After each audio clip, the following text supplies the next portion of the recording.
Friends, welcome to the Gyrus education. So wave motion मध्ये आता आपण एक इम्पॉर्टंट प्रिन्सिपल शिकणार आहोत. Till now we have learn about the waves, its types, its properties, progressive wave, its equation, then the reflection of wave from the interfaces. Now we have to understand what happens when two or more waves come simultaneously at a point in a medium. ठीक आहे ना. समजा एक medium मधील एखाद्या पॉइंटवर जर अनेक wave जर एकाच वेळी एकत्र आल्या तर त्या ठिकाणी काय होणार आहे हे आपल्याला समजून घ्यायचं, त्याच्यातलं सायन्स आपल्याला समजून घ्यायचं. So the governing principle is principle of superposition of waves. मित्रांनो, याची स्टेटमेंट समजून घ्या.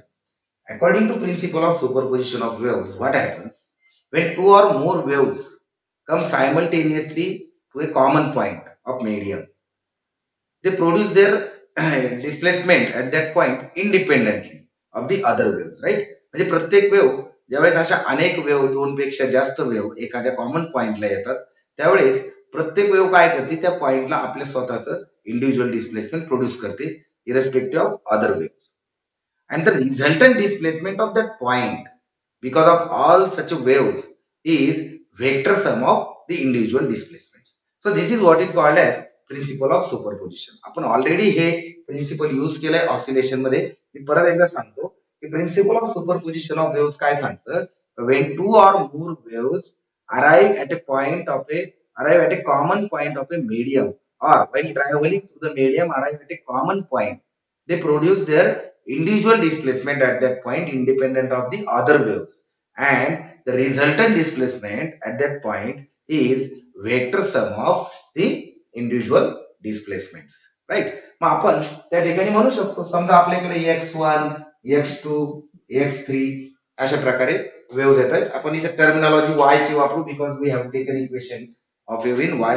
Suppose y1 y2 y3 are the progressive waves which arrive at a common point of the medium, and let y be the resultant displacement. Then we can write according to principle of superposition y is equal to y1 plus y2 plus y3, like so. This is what is the principle of superposition. मग आता याच्यात आपल्याला समजून घेण्याचा भाग. कल्पना करा की दोन किंवा दोन पेक्षा जास्त वेव्ह एकाच पॉइंटला आल्या, तर मग तुमच्या मनात प्रश्न येईल का मग ही वेक्टर सम जास्त होईल का किंवा कमी होईल का, किंवा तिथे डिस्प्लेसमेंट ऑफ पार्टिकल होणारच नाही, असं काही होऊ शकतं का? So these are the possibilities and all the possibilities are possible there. So how, let us discuss. We know, आता याच्यामध्ये एक या व्हाईल कन्सिडरिंग द वेव्स, ते वेव्स एकाच प्रकारच्या पाहिजे नाही. तुम्ही म्हणता एक ट्रान्सव्हर्स वेव्ह आणि एक लॉन्जिट्युडनल वेव्ह आहे, so then it will not work. This principle works for similar type of waves. मग नंबर्स त्याचे किती काय असतात. मग let us consider the example of transverse waves arriving at a point. समजा नंबर ऑफ ट्रान्सव्हर्स वेव्ह एका पॉइंटला येत आहेत अशी कल्पना करा. ठीक आहे. आता आपण दोन वेव्ह त्याच्यासाठी ड्रॉ करू. सपोज ही एक वेव्ह आहे आणि ही दुसरी एक वेव्ह आहे. Now they are arriving at a point simultaneously. आता पॉसिबिलिटी काय आहे मित्रांनो, जर पहिल्या वेव्हचा क्रिस्ट आणि दुसऱ्या वेव्हचा क्रिस्ट हे सुपर इम्पोज झाले, तर साहजिक आहे या ठिकाणी रिझल्टंट वेव्हचा क्रिस्ट काय होणार, इथे याचा अँप्लिट्यूड वाढणार आहे. कारण हे कसे एकावर एक ओव्हरलॅप होणं, it indicates that the waves are in phase. म्हणजे आपण इथं पहिलं कन्क्लुजन काय काढू शकतो की if crest of one wave superimpose on crest of other wave, और the trough of one wave superimpose on trough of other wave, there is a chance there is no the resultant amplitude at that place will be maximum. Straightway the individual amplitudes will get added. So simply when the waves are in phase, the amplitude is maximum. आता एक दुसरी केस आपण बघू. Suppose ही एक wave आहे आपली आणि ही दुसरी वेव्ह आहे. आता here both the waves are out of phase. मग आता in such a case when two waves arrive at a point, the crest of one wave is superimposed on the trough of other wave, the resultant amplitude at that point becomes 0. या ठिकाणी तुम्हाला असं लक्षात येईल का हे दोघं superimpose झाल्यामुळे इथे अँप्लिट्यूड काय होईल, 0 होईल. So in such a case what we can say, when the waves are out of phase, the resultant amplitude becomes 0.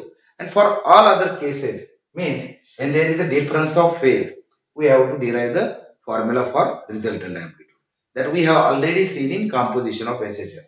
Like आपण the resultant amplitude जर घेतलं, we can write the formula a1 square plus a2 square plus 2a1 a2 cos phi1 minus phi2. ठीक आहे.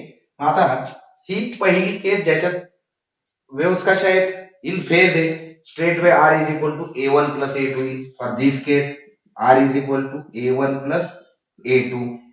ह्या केस मध्ये हा phase difference किती आहे, पाय रेडियन्स आहे. त्या ठिकाणी इथे डायरेक्ट काय होणार आहे, r is equal to a1 minus a2. ठीक आहे. सर अँप्लिट्यूड सारखे असतील तर हा 2 टाइम्स a होईल आणि हा 0 होईल. So these are the two straight way cases आहेत. And for all other things म्हणजे फेज डिफरन्स जर वेगळा असेल 30, 40, 45 like that, so you have to use the formula. ठीक आहे. So this is about the principle of superposition of wave. In next session, we'll derive this equation and we'll talk about the special cases of this equation, that is the resultant amplitude of two waves. Thank you very much.